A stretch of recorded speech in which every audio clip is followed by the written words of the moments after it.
Puji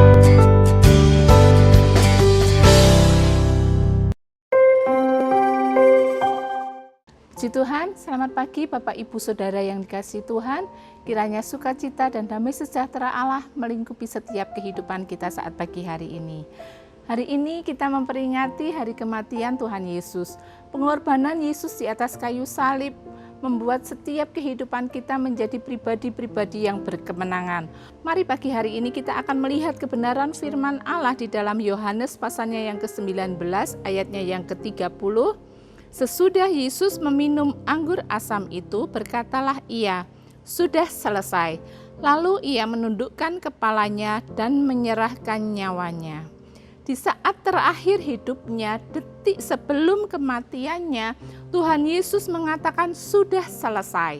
Segala hal telah diselesaikannya di atas kayu salib dan harganya sudah lunas dibayar oleh kematiannya. Yesus sudah menyelesaikan semua yang diinginkan dan direncanakan Bapa, dan Yesus menyelesaikannya dengan sempurna. Kata sudah selesai berasal dari bahasa Yunani tetelestai atau dalam bahasa Ibrani kaulah, artinya suatu tugas sudah tuntas dikerjakan, suatu hutang sudah dibayar lunas, sudah sempurna.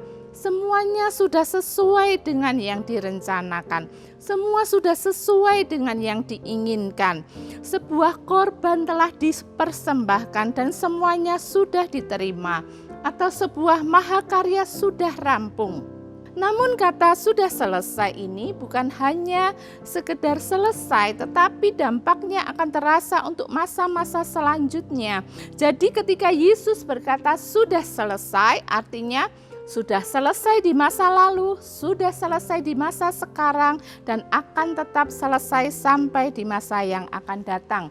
Banyak orang menganggap kematian Yesus sebagai suatu kekalahan, tetapi sesungguhnya kematian Yesus justru merupakan awal dari kemenangannya. Kemenangan Yesus tidak dimulai ketika ia bangkit dari kematiannya, tetapi kemenangan Yesus dimulai ketika Yesus mengucapkan kata sudah selesai di atas kayu salib.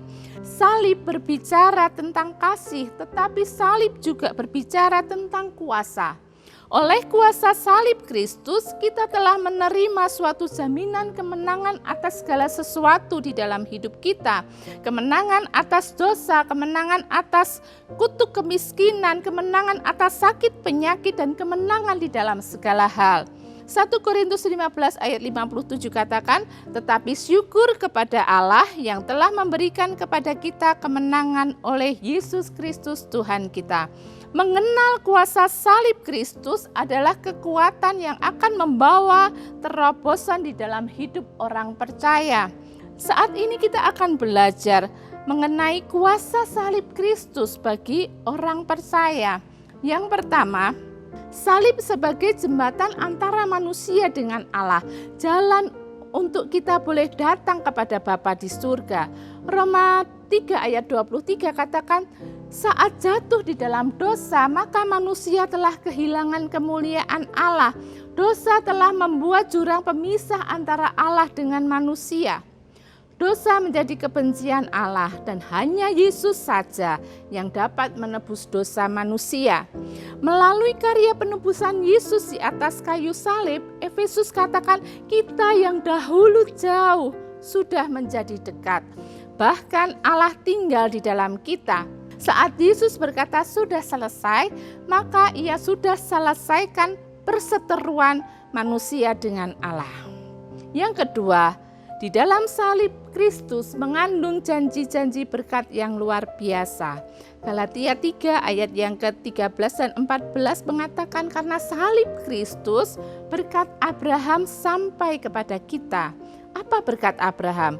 Kejadian 15 ayat pertama katakan, kemudian datanglah firman Tuhan kepada Abram dalam suatu penglihatan, janganlah takut Abram, akulah perisaimu, upahmu akan sangat besar. Akulah perisaimu, artinya ada kekuatan, ada perlindungan, ada pertolongan, ada pembelaan Tuhan bagi setiap kehidupan kita. Dan selanjutnya dikatakan upahmu akan sangat besar. Di dalam terjemahan bahasa Inggris mengatakan Tuhanlah yang menjadi upah terbesar. Jika Tuhan adalah upah kita, maka tidak ada hal yang sebanding dengan apa yang kita miliki dan peroleh selain Tuhan. Artinya jika kita memiliki Tuhan, kita memiliki segala-galanya. Saat Yesus berkata sudah selesai, maka ia sudah menyelesaikan segala yang minus dalam hidup kita menjadi plus, bahkan berkelimpahan. Yohanes 10 ayat 10b katakan, aku datang supaya mereka mempunyai hidup dan mempunyainya di dalam segala kelimpahan. Puji Tuhan. Yang ketiga, salib membuka jalan baru dan hidup bagi kita. Jalan lama yang dicatat di dalam perjanjian lama kita lihat di sistem ibadahnya, di mana umat yang telah berbuat dosa supaya mendapat pengampunan, mereka harus mempersembahkan korban untuk pendamaian atas dosa-dosa mereka yang dilakukan oleh imam. Dan Bapak Ibu Saudara bisa bayangkan jika itu diterapkan di masa sekarang, tentunya hanya orang kaya saja yang akan mendapatkan pengampunan dosa. Ketika Yesus mati di kayu salib, segala korban bakaran, korban penghapus dosa, dan segala korban sudah tidak berlaku lagi. Karena korban darah anak domba Allah telah menggenapinya. Dengan kematian Yesus di kayu salib, tabir di bait Allah terbelah dua dan kita dapat datang kepada Bapa kapan saja. Saat Yesus berkata sudah selesai, maka Yesus sudah menjadi korban yang sesungguhnya, sekali untuk selama-lamanya dan untuk semua orang. Sehingga kita mendapat pengampunan dosa dan kita mendapat kehidupan yang kekal. Puji Tuhan. Yang keempat, di kayu salib terjadi pertukaran ilahi. 2 Korintus 5 ayat 21, dia menanggung hukuman kita supaya tersedia penebusan atas dosa-dosa kita. Dia menanggung dosa-dosa kita supaya kita dapat dibenarkan. Roma 6 ayat 23, dia menempuh maut supaya kita luput dari maut dan mendapatkan hidup yang kekal. 2 Korintus 8 ayat 9, dia rela menjadi miskin supaya kita menjadi kaya. Ibrani 12 ayat 2, dia dipermalukan supaya kita beroleh bagian di dalam kemuliaannya. Matius 27 ayat 46, dia terpisah dari Bapaknya supaya kita diterima sebagai bagian dari keluarga Allah. Galatia 3 ayat 13, dia menanggung semua kutuk dosa supaya di dalam dia kita diberkati.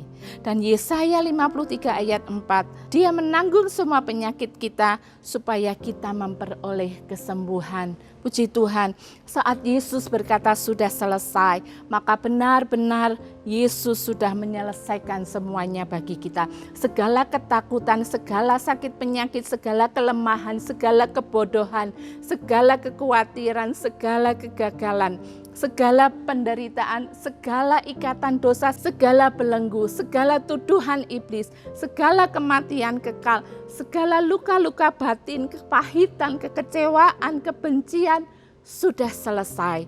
Tuhan Yesus telah menyelesaikannya dan mengakhiri semuanya itu di kayu salib. Dan dia menggantinya dengan kedamaian, sukacita, kebenaran, kasih, dan segala sesuatu yang mendatangkan damai sejahtera, serta pengharapan kehidupan kekal bersama-sama dengan dia. Datanglah kepada salib itu. Di sana ada kuasa yang sanggup mengubah dan memberi jawaban yang tidak pernah salah. Salib bukan hanya untuk dipandang atau sebagai hiasan, tetapi harus menyatu dengan hidup kita supaya kita menjadi orang-orang yang menang. Puji Tuhan, mari kita berdoa. Bapa di surga, Bapa yang kami panggil dalam nama Tuhan Yesus Kristus, bersyukur buat kebenaran firman-Mu pagi hari ini, meneguhkan setiap kehidupan kami. Pengorbanan-Mu di atas kayu salib membuat setiap kami menjadi pribadi-pribadi yang berkemenangan. Oleh kuasa salib-Mu Tuhan, kami menerima jaminan kemenangan atas segala sesuatu di dalam setiap kehidupan kami. Oleh sebab itu kami bersyukur Tuhan Yesus buat karya terbesar yang Tuhan sudah berikan bagi setiap kehidupan kami. Kami mau pandang salib-Mu, kami mau datang kepada salib-Mu Tuhan. Dan disitulah kami boleh mengalami pertolongan yang daripada Tuhan. Terima kasih Tuhan, pagi hari ini kami berdoa. Biarlah Tuhan seluruh sidang jemaat-Mu dimanapun mereka berada, Tuhan, Kau senantiasa tetap terus akan menyertai kehidupan mereka. Tambahkan iman mereka kepada Tuhan, biar mereka boleh semakin bertumbuh di dalam pengenalan akan Tuhan, dan mereka boleh senantiasa bertumbuh di dalam kasih karunia Tuhan Yesus Kristus sendiri. Terima kasih Tuhan, berkati bangsa negara kami, berkati para pemimpin kami, selamatkan bangsa kami Tuhan, pulihkan bangsa kami. Terima kasih Tuhan Yesus.